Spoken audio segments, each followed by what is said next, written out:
अस्सलाम वालेकुम। चलिए आज तैयार कर लेते हैं मेरे साथ बहुत ही स्पाइसी सी चटाकेदार एकदम ही ज़बरदस्त सी पेरी पेरी चीज़ी चिकन विंग्स।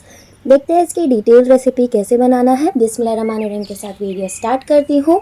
उससे पहले आप याद से मेरे चैनल को सब्सक्राइब और इस वीडियो को लाइक कर लीजिए। तो सबसे पहले यहाँ पर एक बोल में हम मिला लेंगे सॉसेस का मिक्सचर, जिसके लिए मैंने लिया है 4 tablespoon red chilli sauce, 1 teaspoon vinegar and 1 teaspoon soya sauce. यहाँ पे ड्राई मसालों के लिए मैंने लिया है peri peri masala, red chilli powder, Kashmiri red chilli powder and बाकी सारे मसाले यहाँ स्क्रीन पे मेंशन है। इसमें ऐड कर लेंगे हम 1 tablespoon of chopped garlic, 4 tablespoon of oil, 3 tablespoon of butter, half lemon का जूस एंड इन सारी चीज़ों को अच्छी तरीके से हम मिक्स कर लेंगे एंड मैरिनेशन तैयार कर लेंगे।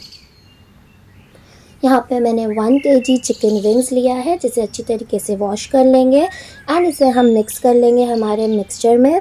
इसे हम ओवरनाइट रखेंगे मैरिनेशन के लिए तो बेस्ट है, नहीं तो 1 आवर इज़ ओके। फिर यहाँ पे मैंने एक पैन ले लिया था जिसके ऊपर हमारी सारी चिकन की विंग्स हम प्लेस कर लेंगे एंड हम इसे पहले रोस्ट कर लेंगे ताकि ये दोनों बाजू से अच्छा कलर ले ले। पैन में मैंने कोई भी बटर या ऑयल ऐड नहीं किया है बिकॉज़ ऑलरेडी हमारे मैरिनेशन में हमने डाल दिया था। यहाँ पर एक बारी जब ये पूरी तरीके से गोल्डन हो जाए, लेफ़्ट ओवर मैरिनेशन अच्छी तरीके से इस पर ब्रश आउट कर लेंगे। यहाँ पे मैंने 4 टेबलस्पून पानी लिया है जिसे मैंने पैन के कॉर्नर्स में डाला है। ऊपर विंग पे पोर नहीं करेंगे, नहीं तो मैरिनेशन जो है वो निकल जाएगा। इसे ढक के हम कुक होने रख देंगे लगभग 20 मिनट के लिए लो फ्लेम पर, ताकि विंग्स अच्छी तरीके से कुक हो जाए।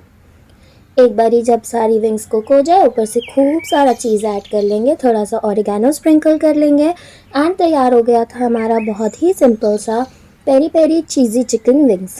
तो आप लोग इस रेसिपी को घर में ज़रूर बनाएं एंड नीचे कमेंट सेक्शन में अपना रिव्यू ज़रूर लिखें।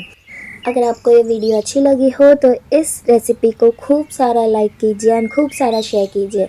मेरे चैनल को याद से सब्सक्राइब कीजिए और अपने फ्रेंड्स एंड फैमिली को भी बताना ना भूलें। Until then, bye bye.